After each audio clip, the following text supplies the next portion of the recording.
Hello everybody, how are you guys?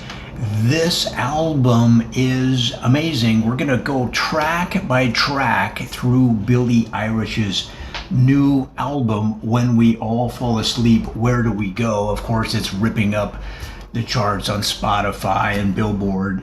And it's her initial studio album, but she's been in the game for a few years now.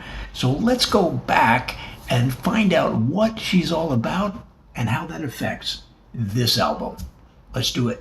Guys, if you're not familiar with Billie Eilish, she's a burgeoning artist who has a unique style, a disaffected, cynical type of approach that is doing very well in her target demographic of young women 12 to 14 and a half years old.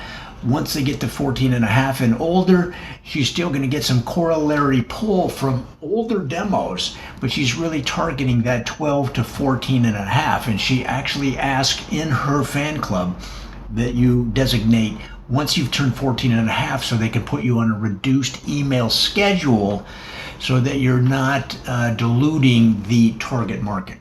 So this is an amazing debut. Let's go track by track and find out what it's all about. Now, the very first song is a bunch of exclamation marks, and it's only 13 seconds long. Now, this is a trend that we're seeing. If you look at Lil Nas X, the original song, not the remix with Billy Ray Cyrus, but the original song was only 45 seconds long, and I think that's a trend that we're going to continue to see in the music business.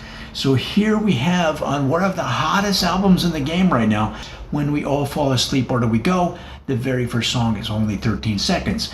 Now, I talked to some music people here in Los Angeles. They said this song was originally a series of question marks, but they changed it, some discussions with the label at the last moment, that the exclamation marks would be a more positive statement in the opening. It would pull people into the album a little bit more. So that song is charting very well right now. It's only 13 seconds long. You're getting a lot of iTunes activity, and it'll be interesting to see where it goes. The second song is Bad Guy at 3 minutes and 14 seconds, a more traditional length.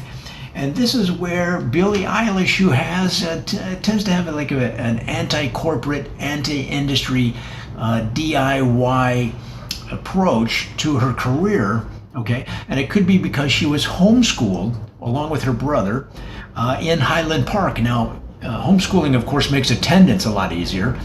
It does limit your inter-school athletic competitions, but she grew up in Highland Park. Now, Highland Park is where all of the musicians in Los Angeles live. The town has special rebates on rent, or if you were going to buy on your mortgage, for musicians, actors, creative people. They can get rent up to 50 to 75% off. So that's why she comes from a creative family. That's why they moved there before she was born, and she grew up in that environment, which of course informs her entire musical persona. So Bad Guy talks about somebody in that neighborhood who somehow got a somehow convinced the Highland Park leaders that he was one of the creatives that they're trying to bring into the community and continue that tradition that's been going on for 50, 60 years. But it turns out that he was an accountant. He was not a creative at all. He was what we call in the business a suit. So in other words, she's calling him a bad guy because he somehow finagled his way in. And some people want to be around that creative force. They want to be around it because their life is so boring. But unfortunately, Highland Park doesn't allow that to happen, and they had to kick the guy out. So that's what that song's all about. Zanny is the next song. Zanny is X-A-N-N-Y. Now, if you're homeschooled, that's how you spell it. Some people started with a Z, some with an X. A lot of homeschoolers started with the X. Zanny was a caretaker that took care of her and her brother when the parents were not able to do that if they were traveling. And so they called her Zanny. Now, that's just the parents said to the kids, "This will be your nanny while we are gone." And she was like 3 years old, and she said, "Zanny, Zanny." So this song is about having that caretaker around, the warm feelings that she has for her, and the things that she was able to learn. Like from Zanny, she learned French, and she learned all of the state capitals around the country, as well as the European capitals. She learned from Zanny, and so was able to do very well in that test. Of course, they were homeschooled, so she took the test when her parents came back and did very well. So that's what that song is all about. We're gonna burn right through it here, guys. I want you to get a snapshot view of each of these tunes because you're gonna be hearing them a lot. So the next track is You Should See Me in a Crown. Now, this is a title that she pulled from one of the residents of Highland Park when she was a kid. So when they were a kid, they went out for ice cream. It was the parents, her brother, and herself that are going out for ice cream. What does Billie, now she's like 7 years old, what does she have on her head? Well, she created a special headdress made of tinsel and also sparklers, and she tied some bottle rockets on there and lit them on fire. As they walked down the streets, the bottle rockets would fire into the nearby neighborhood. And so they're walking by a group of people. And again, this is a very supportive, creative town. They're walking by a group of people, and somebody commented, you know how when you see a kid, you try to compliment them because you know that they're out of their minds and don't know what they're doing. So somebody said, hey, I really like your headdress made of tinsel and bottle rockets. And Billie Eilish said, well, you should see me in a crown. Okay, that was just her, little kids are out of their minds. They never know what they're talking about. They're crazy. They're clinically crazy. And so that's the cute, saying that she said to that person. And that's what that song is all about, is that encounter when she was a kid. Amazing. So the next song is All the Good Girls Go to Hell. It's 2 minutes and 48 seconds, the shortest song, other than the first track, the shortest song so far on the album. And All the Good Girls Go to Hell tells a story about, so many times girls, especially little kids, but especially girls, are told, you gotta be a good girl, you gotta be a good girl. Well, what that engenders a lot of times is just some passivity. And really what you need in life, especially in the new era of robotics and artificial intelligence, you need somebody with a creative mind, because repetitive motion, repetitive tasks, jobs are just not going to be available. They're not going to be done by robots. So what we don't need is so many good girls. What we need is some girls that have some spunk, some fire, some innovation in their brain. And that's what she's trying to communicate in this song, All the Good Girls Go to Hell. All right, a really interesting track, an inviting track, but it tells a story that is so vital in today's economy. All right, the next track, Wish You Were Gay. This also goes back to their childhood at Highland Park. There was a new kid that moved in the street, on the same street as the Eilishes, and what that kid's name was Jerome.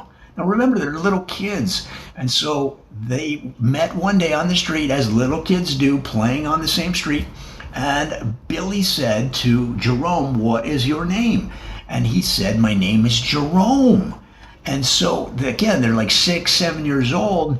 Billie said, oh, she meant to say to him, I wish you were Jay, because then it would be much easier to remember for her young brain than Jerome, okay? But she didn't know how to say Jay, so it came out, I wish you were gay. It's an interesting story about being a little kid.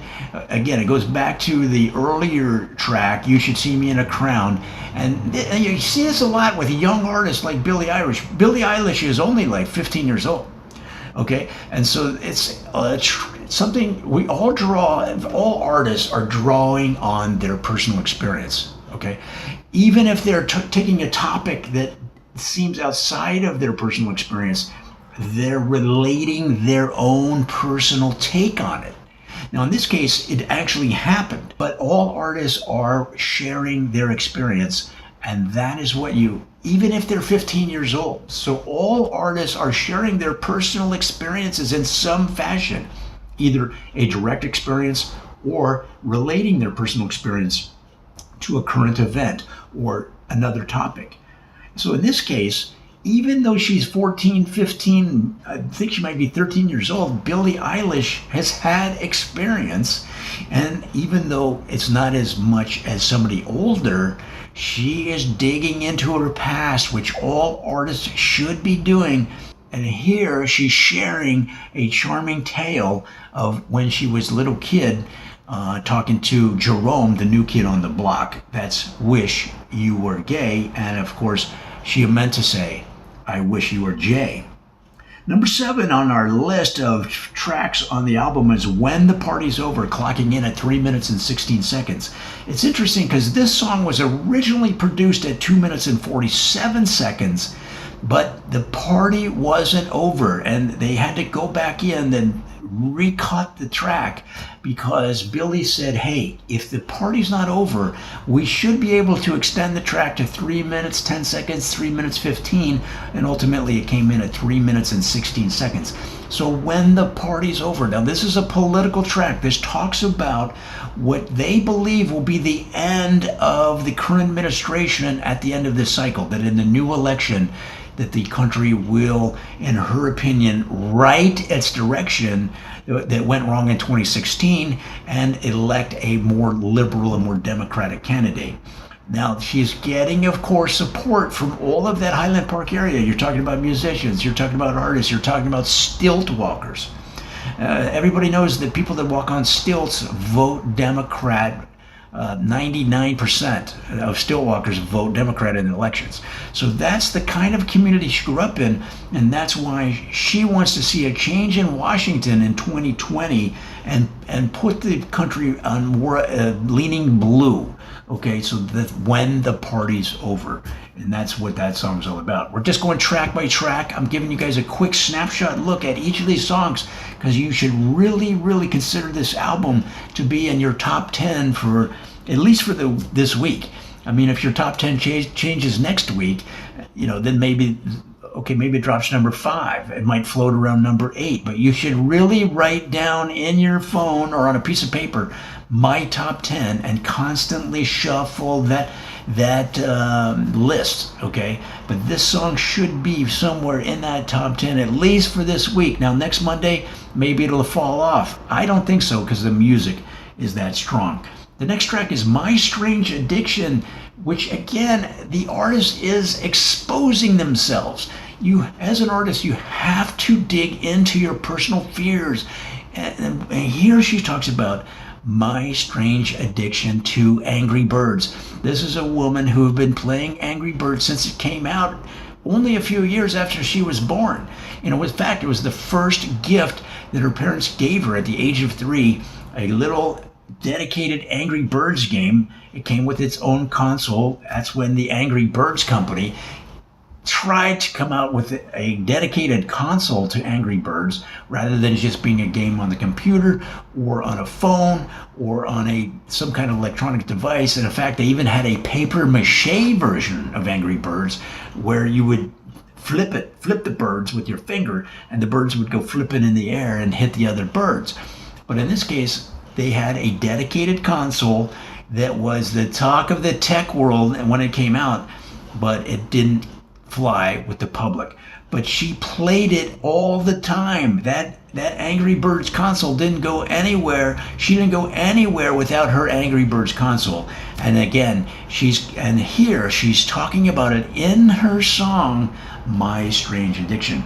The next track, Bury a Friend, is about her love of avocados. Now, she loves avocados ever since she was a kid. Her parents gave it to her one day, and the next day at like 4 or 5 years old, she's coming into her mom in the kitchen saying, avocado, avocado, avocado, avocado.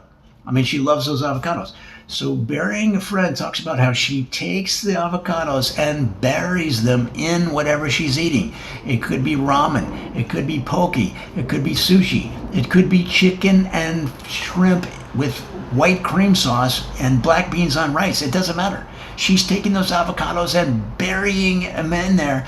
That way, it's like a little surprise. It keeps her fresh. It keeps her mind alive to the senses that she has around her. And it's like a little gift. It's almost like in the old days, they had those Cracker Jack boxes. They had a prize inside. She knows that she put the avocados in there, but she gets into a conversation with her friend during the meal and forgets about it. And then like, hey, oh, avocados. And she loves avocados. It's an amazing song.